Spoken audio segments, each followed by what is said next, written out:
Este é um relato do dia em que avistei um lobisomem.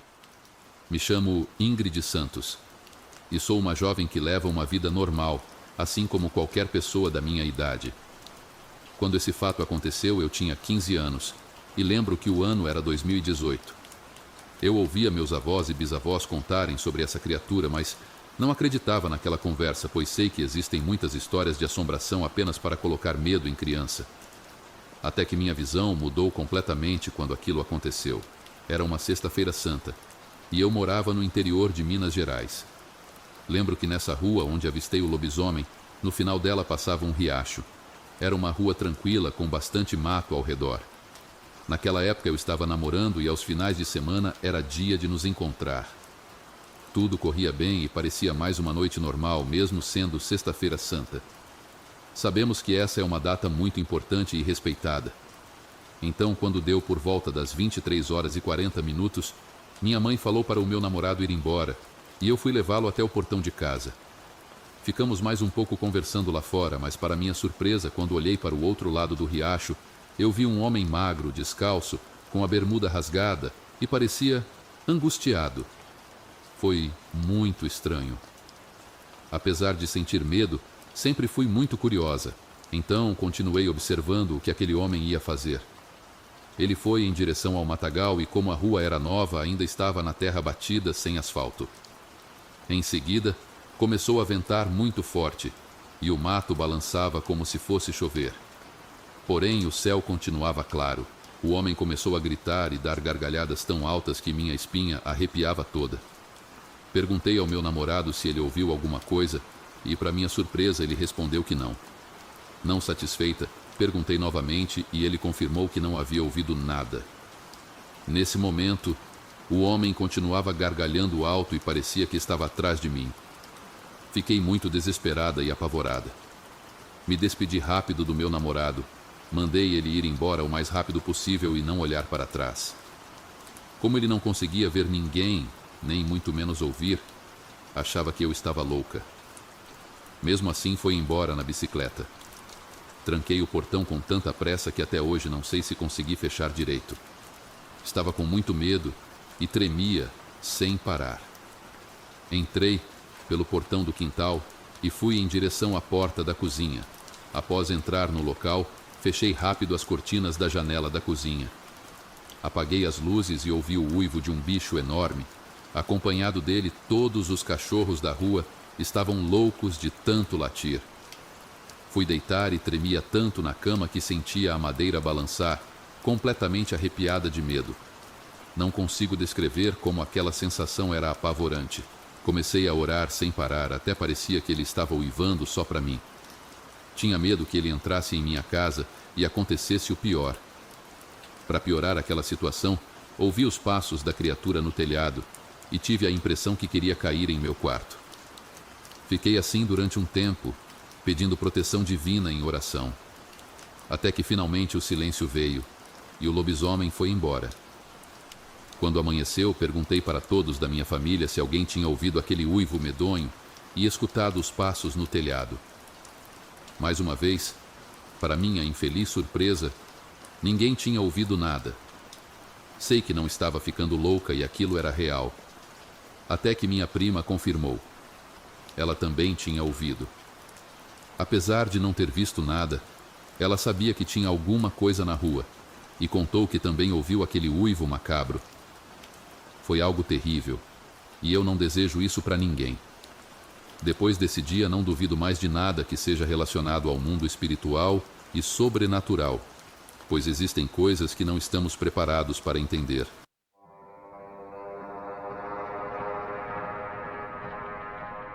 Apesar de nunca ter presenciado um lobisomem de perto, o relato que vou lhes contar é verídico e pertence à minha família. A tia de meu pai, uma cigana que abandonou suas origens por amor, como minha avó, enfrentou diversas maldições que pareciam perseguir sua geração. Ela teve 12 filhos.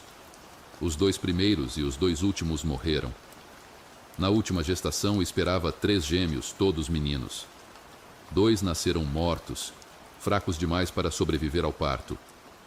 Apenas o terceiro, João Carlos, resistiu embora não fosse gordo. mas era forte. JC, como era chamado, sempre foi uma criança muito tranquila. Desde pequeno passava o dia na cama, pois eram muitos filhos para minha tia-avó cuidar. Porém, todas as noites, à meia-noite, ele entrava em desespero, chorando inconsolavelmente. Minha tia-avó procurou várias benzedeiras acreditando que fosse refluxo ou olho gordo. João Carlos cresceu sempre muito distante e introvertido, e assim permanece até hoje. Eu o conheço pessoalmente. Quando completou 19 anos, minha tia-avó organizou uma grande festa na chácara para celebrar a maioridade de seu último filho. A festa foi grandiosa, com a presença de toda a família do meu pai. À medida que a noite avançava e a festa chegava ao fim, minha avó decidiu passar a noite lá, pois as ruas sem iluminação tornavam perigoso o retorno. Minha avó, que nunca negou suas origens e dons, sentiu a necessidade de abrir seu oráculo. Ela colocou uma coberta no chão do quarto e dispôs as cartas. Por volta da meia-noite, JC começou a gritar de dor. Todos correram para seu quarto, mas ele fugiu rapidamente, abrindo a porta da cozinha e correndo em direção ao celeiro. A mãe de JC correu atrás dele no escuro. As galinhas estavam soltas, cacarejando em desespero. Quando o pai de JC chegou com um lampião, viu o menino se debatendo no chão do galinheiro. Ao tentar socorrê-lo, minha avó os impediu. Enquanto o pai discutia com ela, viram que JC não estava mais lá, mas sim um cachorro enorme, quase do tamanho de uma geladeira. Todos correram, exceto a mãe de JC, que seguiu o animal.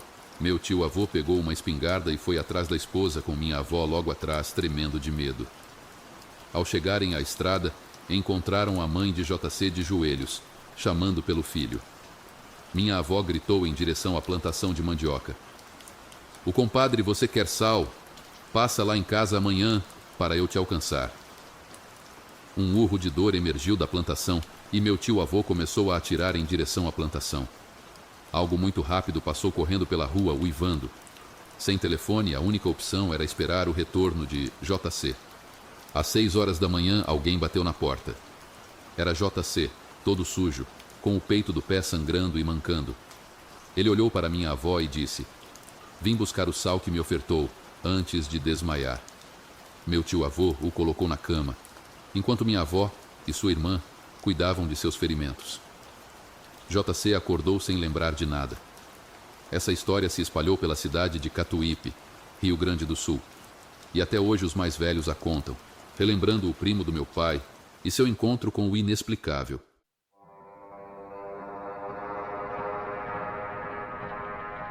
No início dos anos 40, as densas matas nativas entre Vunda e Caldeirão, no município de Itabaiana, Paraíba, eram palco de histórias sombrias e misteriosas. Entre elas, um boato ganhava força. Um lobisomem rondava a região. Este relato, passado de geração em geração, é contado por um filho do protagonista, Antônio Targino. Antônio Targino era um jovem destemido, conhecido por suas aventuras amorosas. Morava nas terras de um fazendeiro famoso, entre as serras que separam a Paraíba de Pernambuco, próximo a Itabaiana. Certo dia, após mais uma de suas visitas noturnas à casa de uma namorada, ele se viu envolvido em um acontecimento aterrorizante. Era cerca de 1 hora da madrugada quando Antônio retornava para casa. Os latidos distantes dos cachorros ecoavam pela mata, aumentando a sensação de inquietude. À medida que caminhava, percebeu que algo se aproximava rapidamente. De repente, deu de cara com um enorme e ameaçador bicho. Antônio, em um instante de puro instinto, deitou-se no chão e colocou sua faca peixeira sobre o peito. O monstro, que soltava urros e riscava as unhas no chão, fazendo faíscas voarem, estava prestes a atacá-lo. Imóvel, com o coração disparado e mijado de medo, Antônio se preparava para o pior. Mas, inesperadamente, o bicho deu meia volta e saiu em disparada, com os latidos dos cães ainda ecoando ao longe. Com grande esforço, Antônio conseguiu se levantar.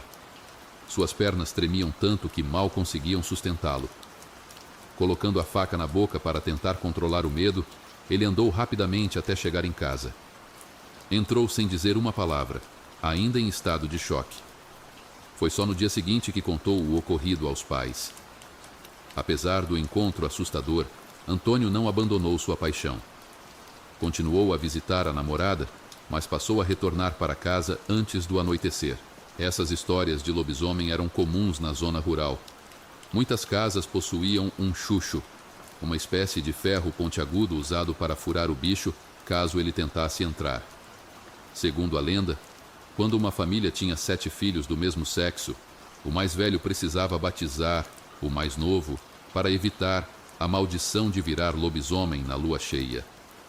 Animais como burros, porcos e cavalos eram frequentemente associados à transformação. Para quebrar a maldição, era necessário amarrar 7 nós em uma camisa virada do avesso e recitar palavras rituais. Aquele que conseguisse tirar sangue do lobisomem o desencantaria, impedindo-o de se transformar novamente. Este é o relato de Antônio Targino, uma história verídica que ressoa através das gerações. Uma lembrança assustadora dos mistérios e terrores que habitam as profundezas das matas brasileiras.